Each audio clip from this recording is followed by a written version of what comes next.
I forgot to start recording. Well, but what was I saying? I also have to be careful with this thing because whenever I press it too much, the game crashes now. Alright. Which is apparently a thing. You're not using your quick buy. Yeah, I'm getting better at that, but I wouldn't say every game. Do it every game. You should like make the I don't know how to like make it a habit. It's just kind of like you're not doing anything else when you're like you probably had like 30 seconds where you're just sitting here. Yeah. And I guess it's really easy to use that time to like check your phone or some shit though. So I don't ever check my phone while I'm playing. then you have no excuse. You're supposed to be like, "Oh yeah, dude, I check my phone all the time." I can't give myself that one. Lol. And you don't really want to be throwing out your shockwave unless you're getting a lot out of it. His clarity. Oh, was that? Okay, yeah. I missed horribly, but I tried. Yeah, I figured it would have been worth it if you hit a creep, and got the clarity. Okay. That would have been PogChamp. I mean, if you hit him, yeah, maybe. Which I did. Yeah.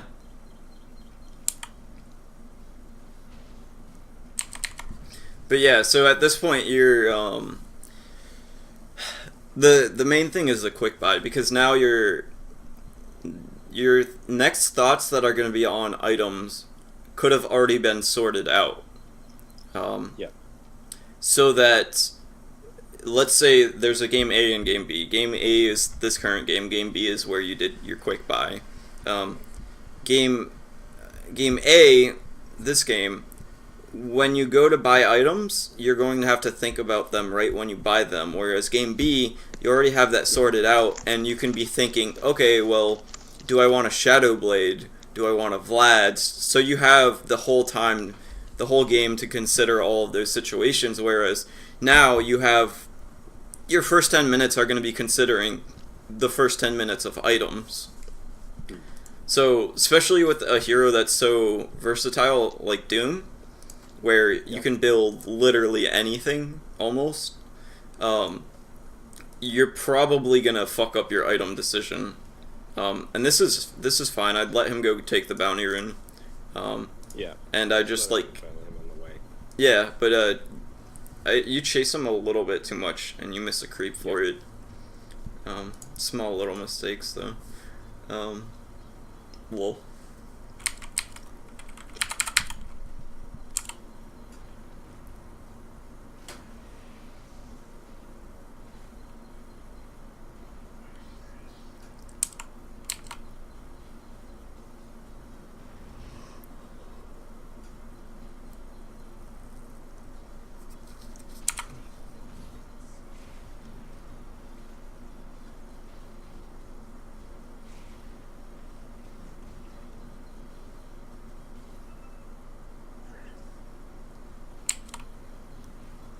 Here you can afford to be a little bit more aggressive. There's nothing stopping you from going under his tower and just punching him with your Infernal Blade.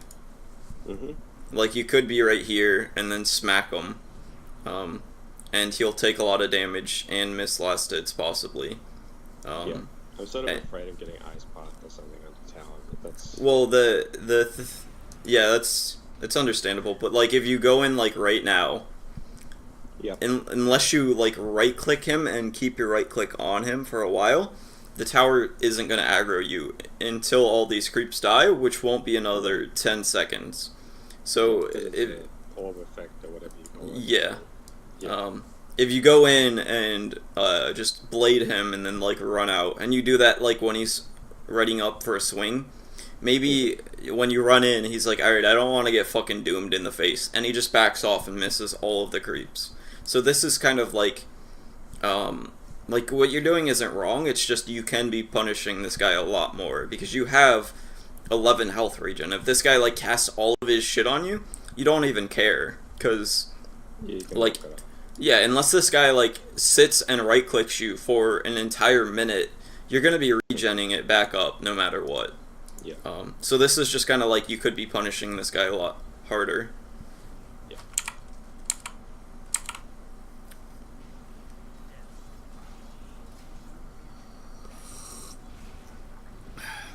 I don't like the Orb of Venom pickup. Yeah, I'm not sure why I did that. I don't usually get Orb of Venom. Okay. I usually go phase boots into drums.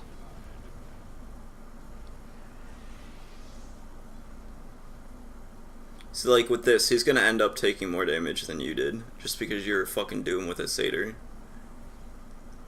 You're already back full. Yeah.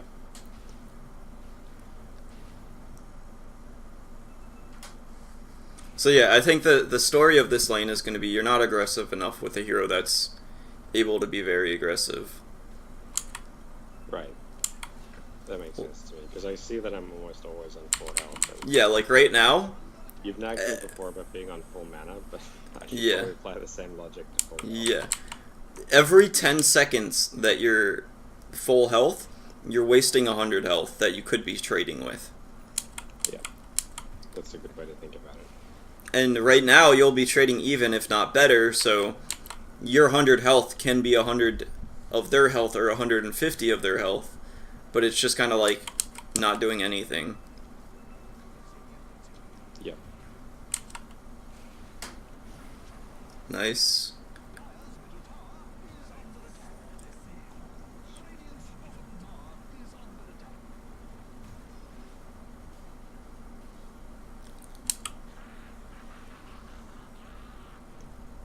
Nice. Lol, you lost the creeps. Feels bad. The thing with that is, really yeah. The thing with that is when you go uphill, they go to uphill and then for a second, yeah. they check. So you've got to attack them. Yeah, or you just gotta like stand within vision of where they last saw you. So you probably did some shit like you ran here and then there when they got right here and then they lost you. Yeah. But it was almost really good. Yeah. I don't know, I feel like I kept the equilibrium in a decent place. Well, a lot of it is you're just so strong right now that you don't give a fuck what anything happens. So, like, how do they kill you? What combination of... Like, I think even if they 3-man gank you with Dark Willow, Ice Path, maybe with Chrono you could die. But you're so fucking tanky that they could throw everything at you and there's still a pretty good chance that you live. If you just survive long enough to Scorch Earth, Wand, and eat a Tango, then you're sitting on like 70 health regen or some shit. So, when you're this much stronger, you don't really care about equilibrium that much. Your biggest concern is keeping this level 6 carry below you. So, yeah. I'd just be keeping this shit off cooldown on his face. And I think even if what you might want to have done, considering that you were winning so heavily, maybe max out your Infernal Blade before you max out your Scorched Earth. Because at this point, you'd be able to throw out twice as many of them that do, what is that, like 25% more damage? So you'd be effectively doing... something similar to me about Dragon Knight the last lesson, where you were like, I maxed out the regen or something like that. Yeah, I didn't really need it because I was ahead of the guy. Yeah, I got you. Going for damage instead. It's the sort of same logic. Yeah. So it's kind of like, part of it is just like getting comfortable enough with the game that you can, knowing the rules so that you can break them, really. Like, equilibrium's a rule, but that's assuming that you're about as strong as the enemy. But if you're fucking Doom with a million, see, look, you're like, alright, cool. You just throw everything at me, I don't care. You're just sitting in his ult, and you're like, alright, that's funny, kid. And now you're back to half health. Yeah. So with this in mind, you should be fucking, like, dumpstering this guy. I definitely wouldn't have gotten this talent. At least not at level 10. I don't know which one's the better talent, because I don't really play Doom. Where's this guy at? It's pretty split. How do I see it? I think it's this. Yep. Yeah, that's it. The win percent's about the same, so that's all that really matters. But I would have gotten this at level 10 instead of this. Yeah, so it's to do more damage because I didn't need it. Yeah, it's one of those like people usually get their talents at level 10, but Yep. when you stop following guides and you more like go on your own, you'll be able to Yep. see these things better. And with this up Right. every 4 seconds, you can punch them in like 3 times a lane instead of 3 times every creep wave instead of like once or twice. So the overall principle is like recognize when you are strong slash unkillable. It's not even that exactly. It's kind of because you can do different shit that makes you like if you're weak, you might want to do different shit that will help you out. Yeah. Like as I guess the best example I have is clockwork. Usually you want to go 1-2-1 or get 2 points in battery assault by level 3, get a point in cogs at level 2, but in a game where you know that you're not going to be able to do anything at the first minute, you're going to get cogs because cogs, it's like in a perfect scenario you want battery assault, but with cogs, if you can't do anything, at least you can block the creep wave back. Yeah. So it's like being flexible to the situation, really, more so than Yeah. exactly being strong enough to switch, because you can be weak enough and switch. But I think I'm bad at identifying when I'm strong enough and when I can switch as a result. I think a lot of that goes back to the quick buy thing where you you the point there I probably went over it with you, the 3 different things that make quick buy good, and then one of them is if you're not following a guide and you actually like pick out your items, Yeah. you get to think about what the lane is going to look like and what you can do about it. And if you start doing that, then you're going to start recognizing, okay, Jakiro has a horrible stun that he's not going to get more than 1 point in, usually. And even then, it's like it's a 1 second duration that has like a 0.8 second. I think it has like a 3 or 4 second like wind up and then a 0.5 second delay. And your hero is fast as shit with Scorched Earth and all this shit. So it's like, he has a really hard stun to land. That sucks anyways. His slow's not that great.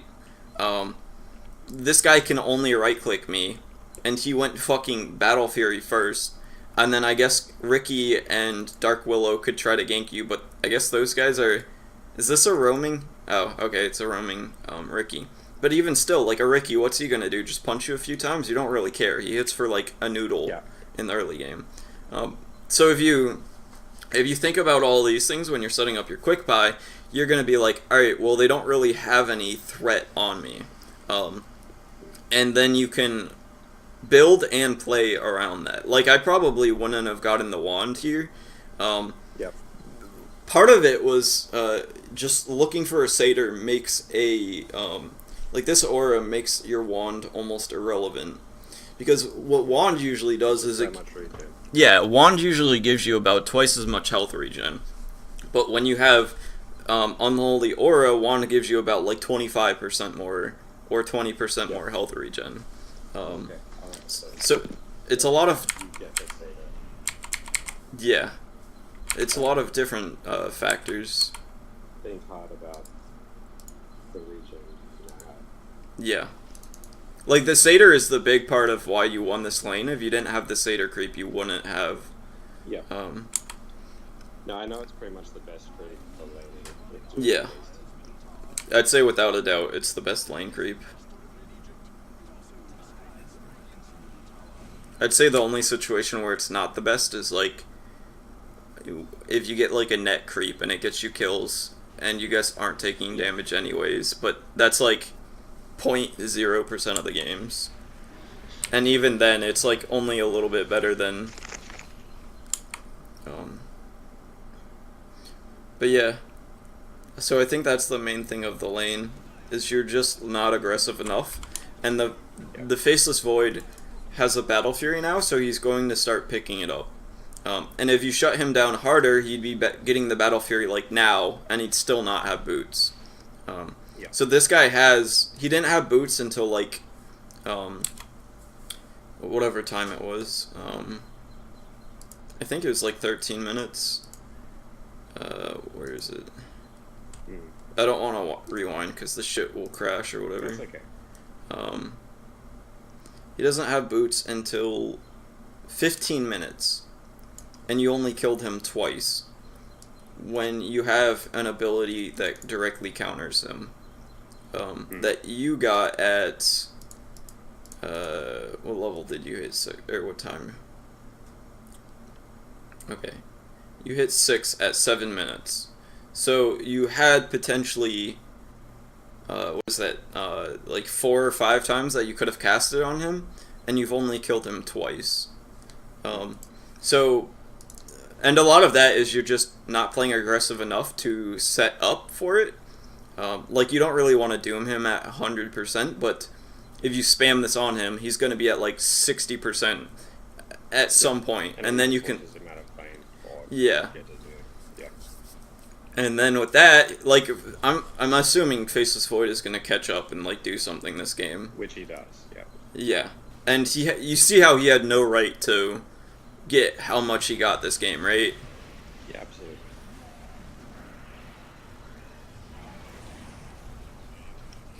Also, I don't like that you doomed the Underlord. Yeah, who would have you have doomed in that situation? So here you only see the Underlord, the Jakiro, and the Dark Willow. The Dark Willow, probably. Yeah. Yeah. Or you could have even just held it, I think. Held it, yeah. And then if you held it, the Faceless Void would have been a really good doom here.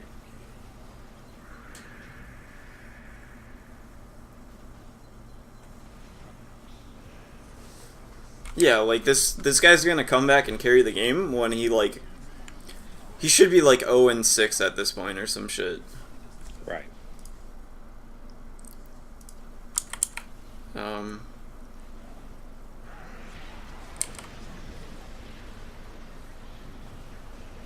Aside from that, you're playing fine. I think that's gonna be the main thing from this replay. That is what actually happened, so that, yeah. Did you have another game you wanted to go over? Wait, let me open Dota. Sure. I'm listening to you on my phone and using the computer to navigate everything else because the audio fucked up on my laptop. I got you. Yeah. Just look at it.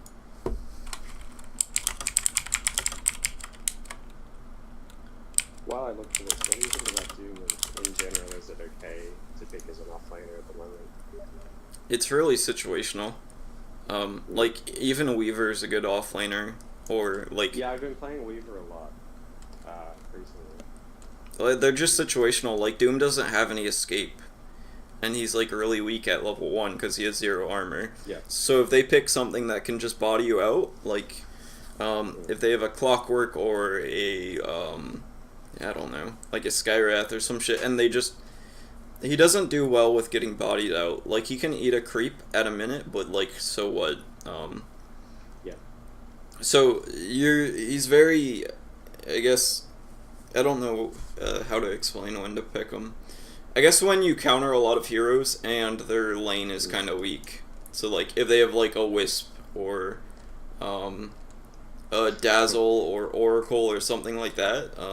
Right. Oh, weaker support. A defensive support. Yeah, kind of. Okay. AAA, Shadow Demon without setup, Techies, lol. Something like that. That if you feel like you're gonna get zoned out, if you feel like you can get zoned out, you probably don't want to pick him. Yep.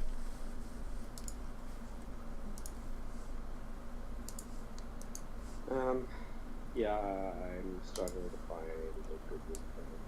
Hey, well, we have like 5 minutes left if we want to cut it at 30 minutes, so we could just like talk about other shit.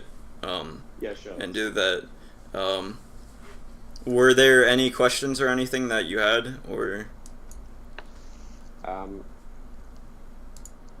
Well, I mean, at the moment I'm yeah, like I said, switching between the offlane and position 4 mostly.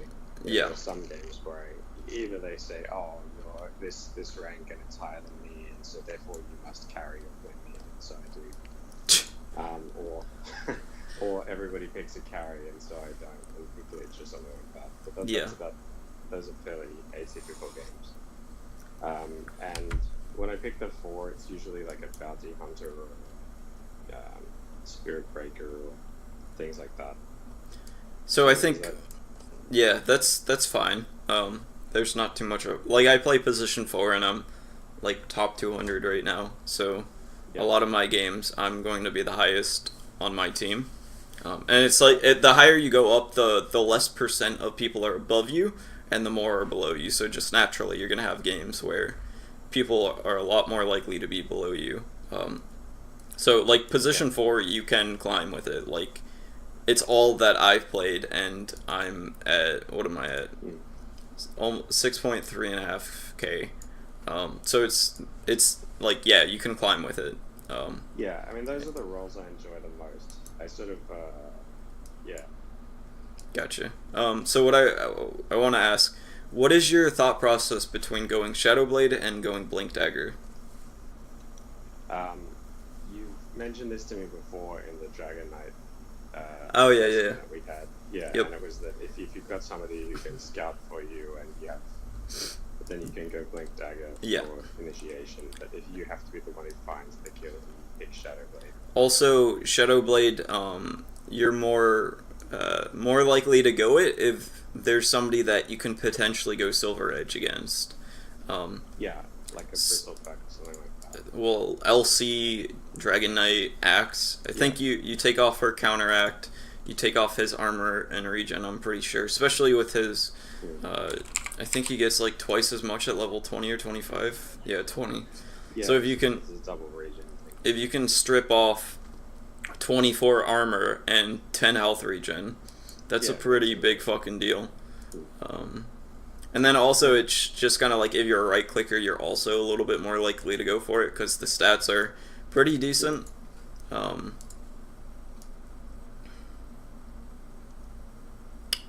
I do like the pipe, kind of. On The particular game, I was going pipe because the duck really was hurting us a lot.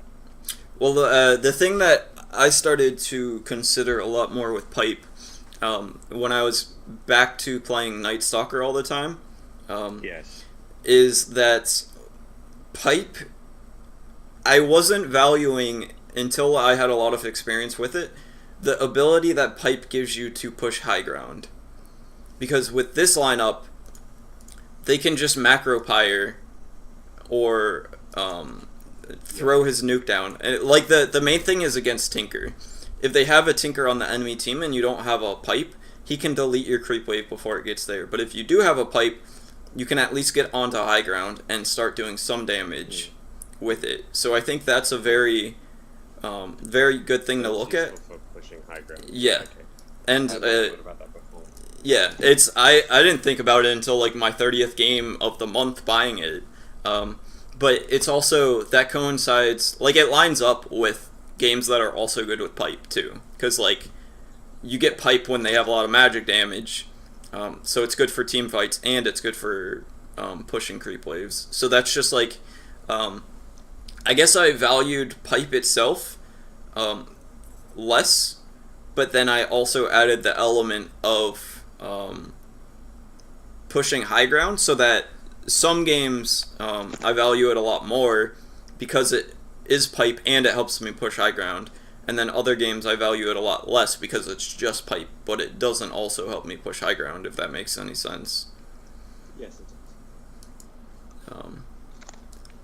Like if they have like a lion or some shit like that that does a lot of damage to you but not creeps, then it's like I would value that less than what I did a year ago. Do you have any other questions so far? Hood.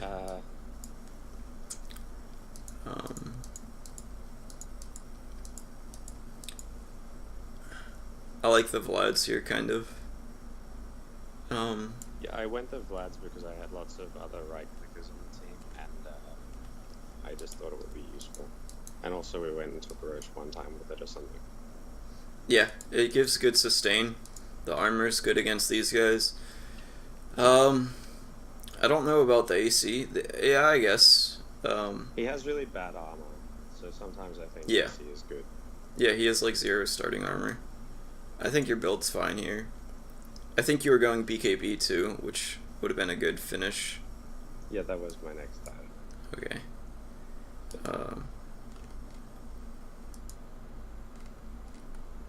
I don't know. In the last week, I've done okay. Like, if you look at Dota buff or something, you've seen won more than I've lost. It's just, yeah, little things like that. Like, those are the frustrating games where you sort of feel like you could have done more and didn't. And I sort of get why after this video. Yeah, it's a lot of the things with coaching, they're simple, but it's like it has to be pointed out. Like you going under the tower there is not something that you're gonna realize until like if I didn't point that out, you wouldn't realize it until like 2,000 hours from now. Just because it's like not a natural thing to do, and you're probably so from your first like 1,000 hours of playing Dota, you're so scared of going under the tower that it would take you a long time to figure that out. So it's, and then also the lane equilibrium doesn't matter too much when you can just like body the enemy carry out from under his tower by how strong you are. So it's like, yeah, everyone talks about how good equilibrium is, but that goes out the window when you're like a fucking truck and you can just push them out anyways, because all that lane equilibrium is a tool to do something, and if you can bypass having to use that tool and just do the thing directly, then it's like, why not do that instead? Yeah. But yeah, so do you have any final questions or anything? No, that's about all. Hey, so yeah, I think that was